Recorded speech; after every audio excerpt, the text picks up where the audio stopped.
Welcome to Confessions of a Parent Coach. I'm Coach, mother of four, and potty talker, Ann Kaplan. This is the podcast where I confess something from my own parenting and coaching life, teach a lesson around it, and answer your questions. Even we parenting experts are far from perfect, and the real magic happens when we get down with all that imperfection.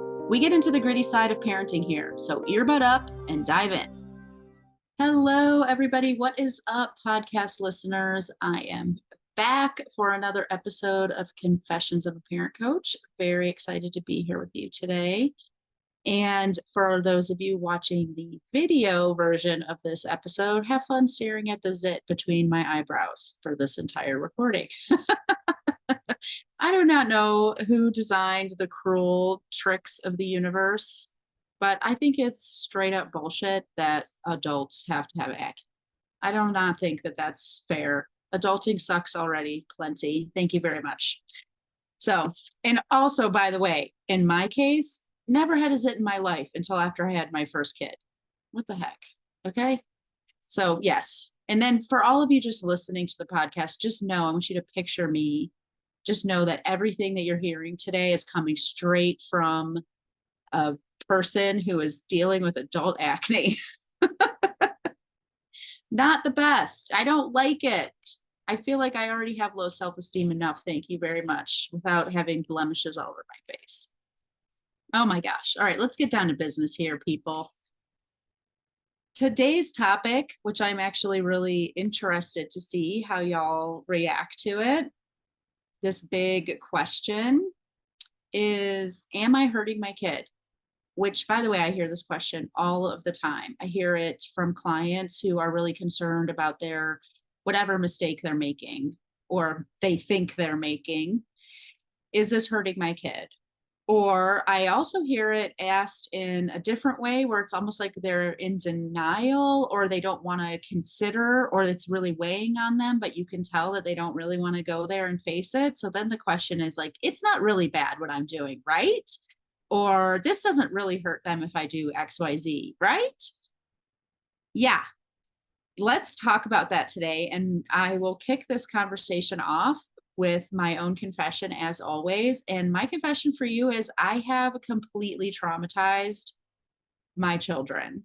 And I'm going to specifically tell you a story about Elijah, my oldest son, which, by the way, I have his permission to share his story. I always want to put that out there because I never want to think, I don't want anyone to think that I'm like, just going around telling someone's private business without their permission. Elijah is now an official adult, which means that I even more need his permission to share his story. So I'm going to tell you about just one of the myriad of things that I have done in my life that traumatized my son. And that is moving to Spain. So some of y'all may already know that my family and I decided to live in Spain for 2 years, starting in 2017. So we came back just in time for COVID. And, when we decided to go, we just thought, this is going to be an amazing adventure. Our kids are going to learn Spanish. We're going to learn Spanish. We're going to have this experience of living in another culture. It's so adventurous. Like, I'd always wanted to have the experience of living abroad. Like, I thought about all of the amazingness about it.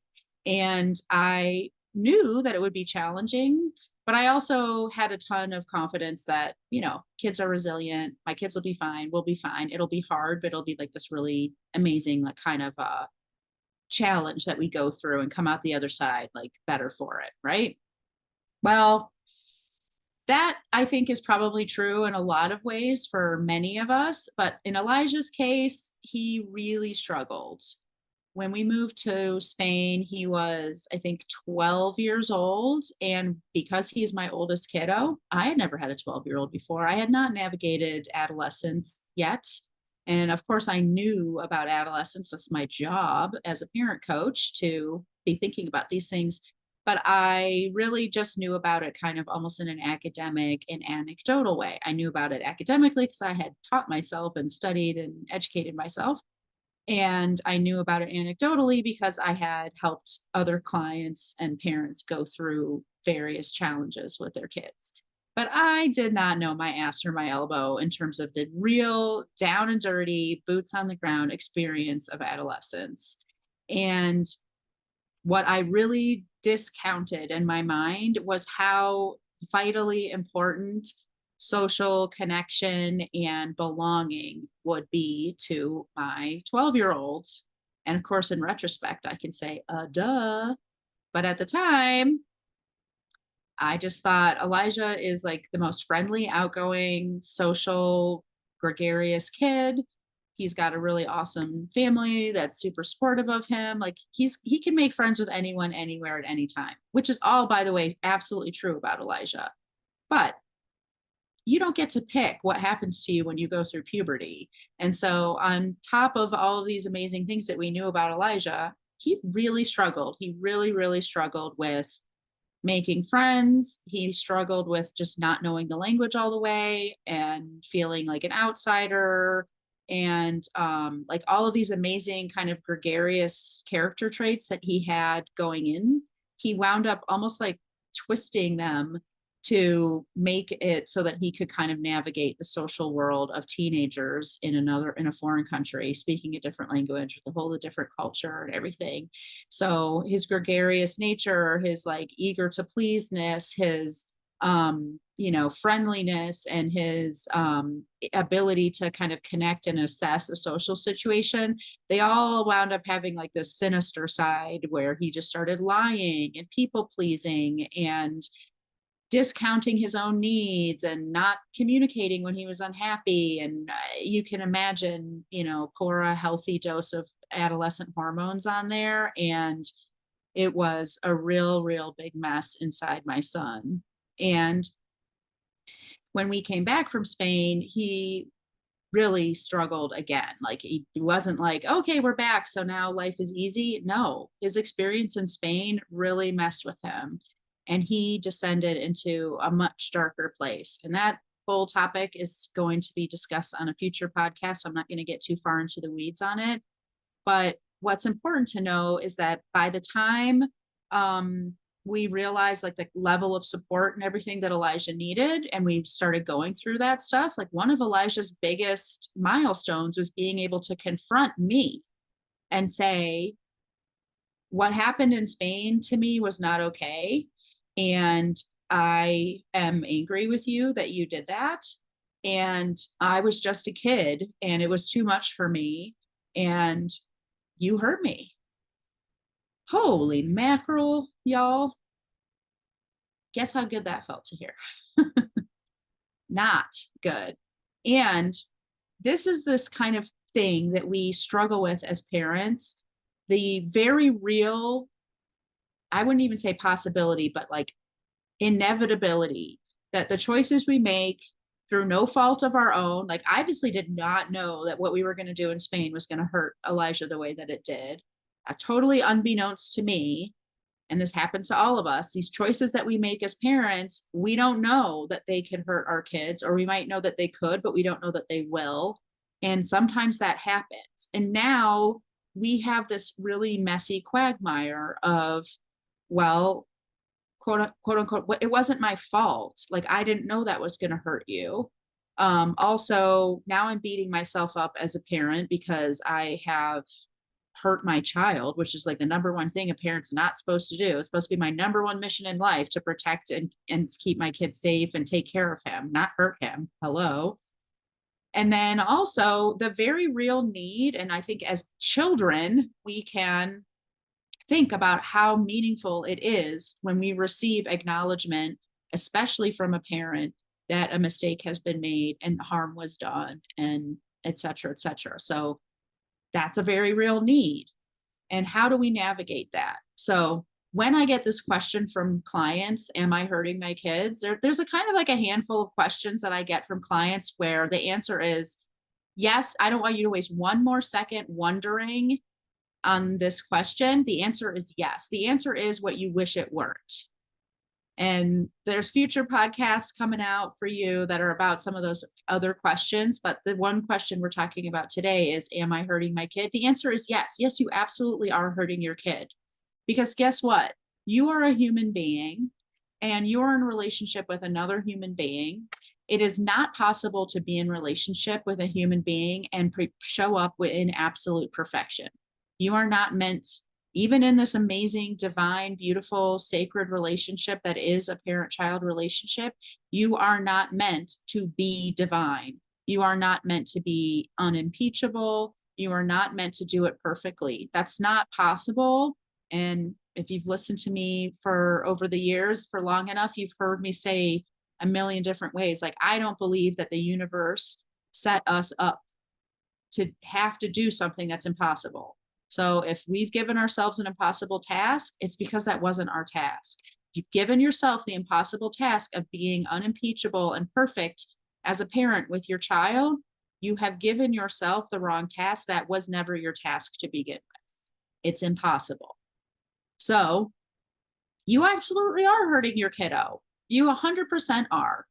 Do not waste one more minute of your life wondering whether your mistakes are impactful to your child, whether being raised by you is challenging to your child, whether your unfinished business is hurtful to your child. It is. And instead of giving yourself the impossible task, well, of stopping doing that stuff, because you can't, why don't you give yourself the possible task of healing yourself as much as you can and accepting that part of being in relationship with another person is hurting the other person. And that is really hard. That acceptance piece is really, really hard. And here's how hopefully this can help you. Hopefully I can help you get maybe just even like a baby step down the road to acceptance. And this is not coming straight from me. So I want you to give it like even double credence. Okay. It's not just straight from me. Therapists, child development specialists, psychologists, etc., all kind of have this understanding that human beings need challenge and struggle and strife in order for them to develop properly. Like literally your brain thrives on challenge. And even depending on how deep you want to go with this stuff, you can read like Viktor Frankl's Man's Search for Meaning, all these amazing books out there about it. Even people say we need to suffer. Human beings need to suffer in order to grow and fully develop. And how often do we see kids who, and we might be the parents of these kids, who their lives are so blessed. They have everything that they could ever want. If you compare their life to how it was when we were kids or to other kids, even their peers, these kids have nothing to complain about. Their lives are just like rainbows and unicorns. And yet, there is no child on this planet who isn't able to find something about their life that is the worst. It's the worst. It's torture. It's inhumane. It's absolutely not okay what's happening to them. Everything in their life is a struggle because it has to be a struggle. So no matter how amazing and wonderful and perfect you make life for your child will find something about it that's challenging and is a struggle for them, because if they don't, they literally will not develop. If they don't find something that causes them suffering, they will not fully develop their brains. Wow. Oh my gosh. And so with that in mind, I want you to just think about like, okay, so this is how the system is supposed to work. Children are not supposed to be raised by gods and goddesses. Children are supposed to be raised by poor fuck up schlubs like me and you. That's how the system is designed.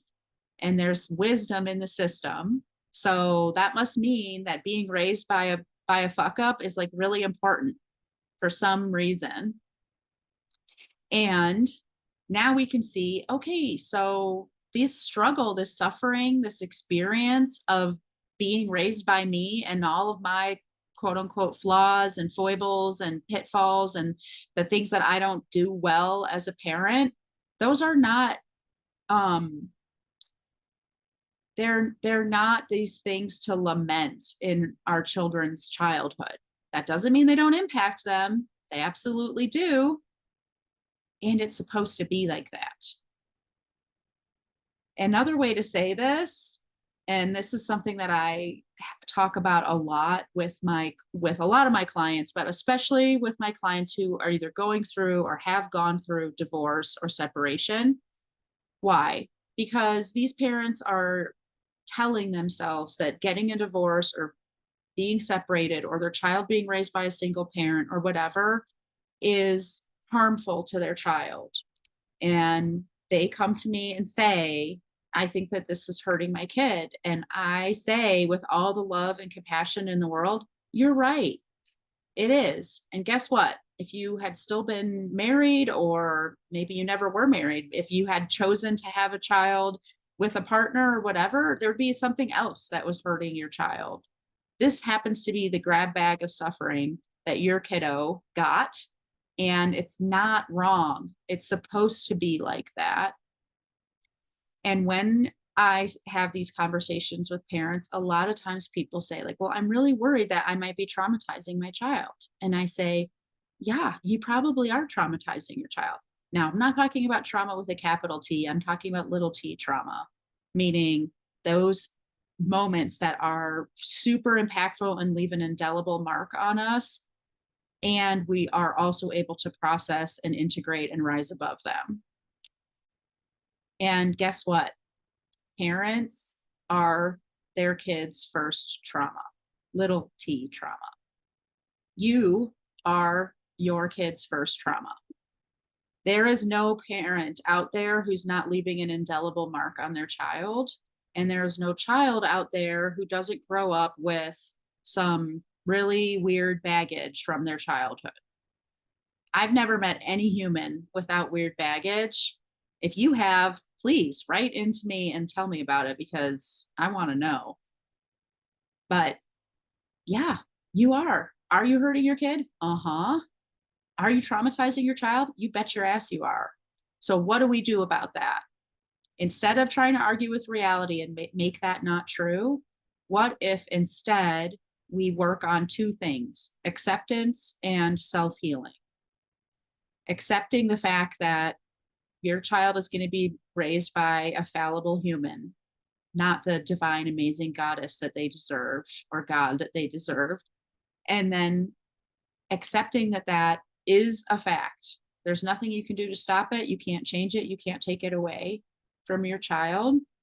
Also accepting that, like, maybe that's actually the way it's supposed to be. Like, that's maybe a good thing.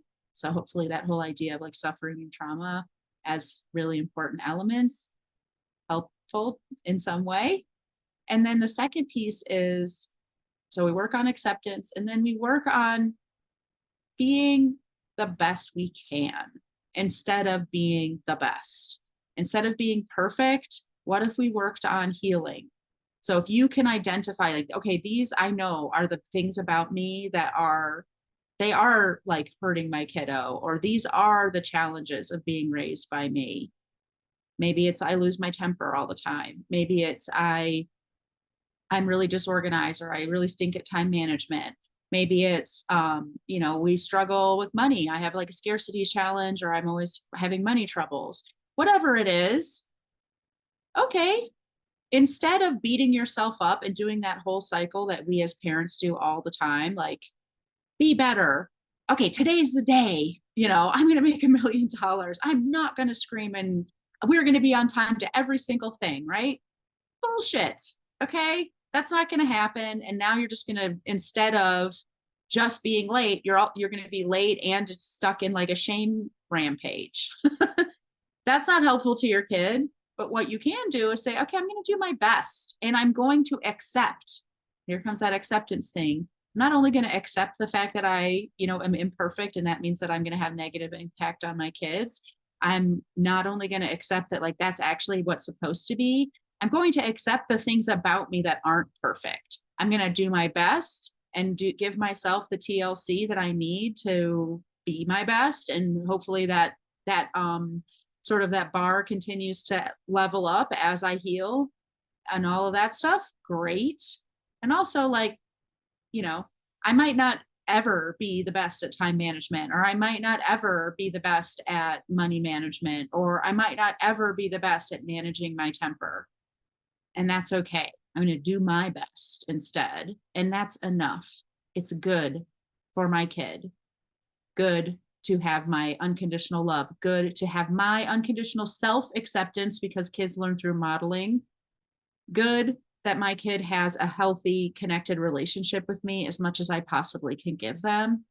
And that's it. Good enough is good enough.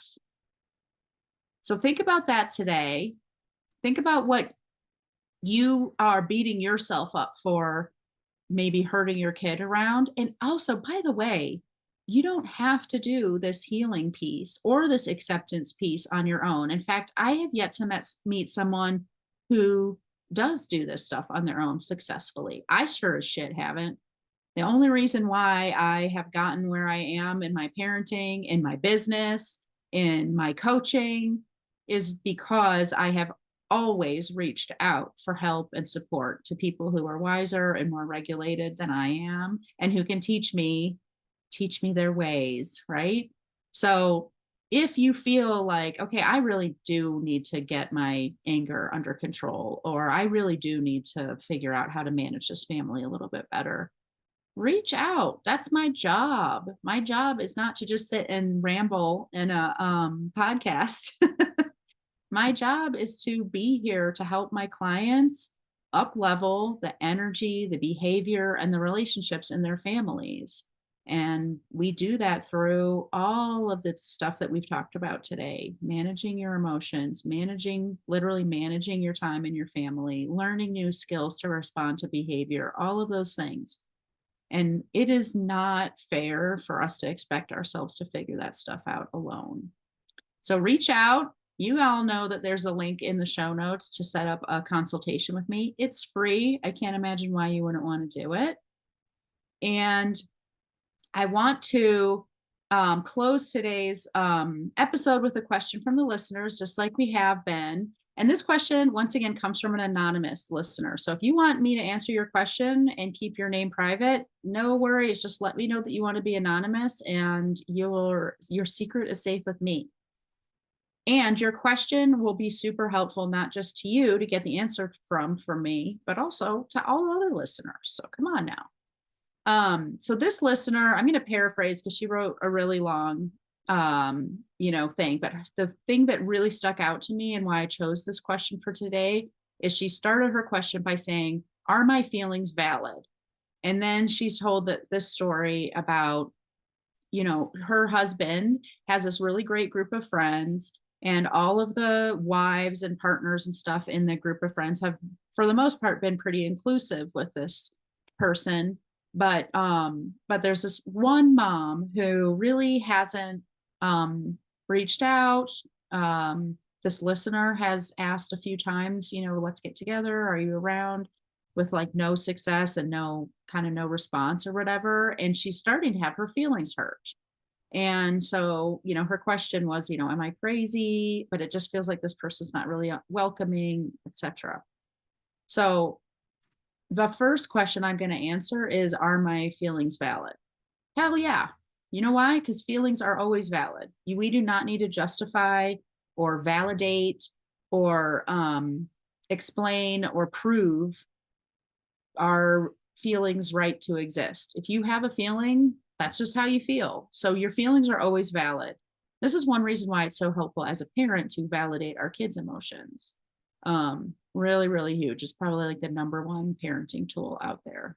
You probably don't even know, because you're probably thinking about consequences and boundaries, since I never shut up about them. But actually, emotional validation is huge. Probably, like I said, the number one thing we can do for children. Because think about how this mom is feeling right now. Not only does she feel sad and lonely and questioning herself and feeling a little bit of some self-doubt about this person who hasn't seemed to really embrace her presence in her social group. But not only is she feeling that, she's also feeling kind of judgmental of herself for having those feelings. And how often do we do that? How often do we layer judgment on top of our emotions? I feel this way. I know I shouldn't feel this way, but I do. What's the matter with me? I've been working on this forever and I still feel like this, right? We all do that. So imagine how much easier it would be for you to manage and process your emotions if you removed that top layer of judgment first. So yes, your feelings are always valid forever and ever and ever. Once again, I don't want you to waste one more minute of your life ever wondering if your feelings are valid. Your feelings are always valid. And your feelings are about you. They're not about anybody else. So your feelings are valid. I feel lonely. I feel left out. I feel maybe insecure. I feel unincluded. All of those things that are actual emotions, valid, valid, valid. What's not valid almost ever is our story. So this mama is telling herself a story. The story is something like, this particular person in the group doesn't like me. She doesn't want to include me. Maybe she has beef with me. Maybe I embarrassed myself. Maybe she disagrees with me about something. Did I do something stupid at the last dinner party we were at? Right? All the stories we tell ourselves. Really engage with your emotions and not your stories. So that's my number one piece of advice here. Your feelings are always valid, but your stories are almost never valid. My stories are almost never valid. Meaning they are usually inaccurate. They're a view of the world through a distorted lens. And so instead of telling yourself, I shouldn't feel this way, I shouldn't feel this way, I shouldn't feel this way, give yourself permission to feel how you feel. I feel lonely right now. It may or may not be because this person actually doesn't like me, but how I feel in my life right now is lonely. And because I know that my emotions are actually about me, I can start to say, okay, I feel lonely because that's kind of a way that I feel sometimes. Maybe you have this story that keeps cropping up in your life. It's not just about this one particular woman in this one social group, but in general, I tend to feel left out, for example, or in general, I tend to feel lonely.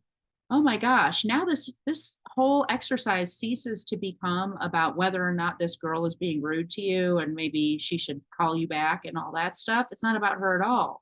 Now this actually becomes an exercise in self-exploration, which is 10 times more valuable and is going to get you 10 times closer to where you want to be, which is not feeling lonely, I'm sure, and feeling like you belong and feeling like you have a community and connection and that you're surrounded by love and support.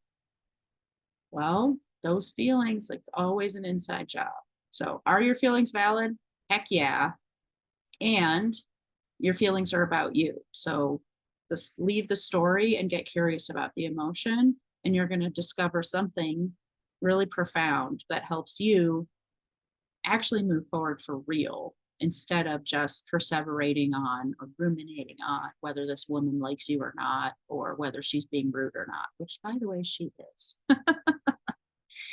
I hope that was helpful for you. I hope you enjoyed this week's episode. I'm excited to be with you again next week. And if you are interested in any of the stuff we talked about today, whether it's these ideas of trauma, these ideas of engaging with the emotion, not the story, if you're interested in getting your question answered on the air, and if you're interested in setting up a consultation with me, all of the information to do that stuff is in the show notes. You can always reach out to me with any questions or comments. I really look forward to hearing all of your thoughts about today's episode. Have a great week, everybody, and I'll see you again soon. Bye. The episode is over, but there's more waiting for you. You can grab my free workbook, Getting Kids to Listen the First Time, that walks you through the fundamental principles I teach all of my clients and applies them to this very universal parenting challenge. So if you're sick of repeating yourself all day long or just want to learn more about my style, you'll definitely want to go to bit.ly/kidswholisten. And if you're ready to work with me, let's meet. Set up a free call at bit.ly/Kaplan call, and let's create an action plan that gets you exactly where you want to go. And of course, links to all this goodness are in the show notes. Thanks for joining, and I'll see you next time.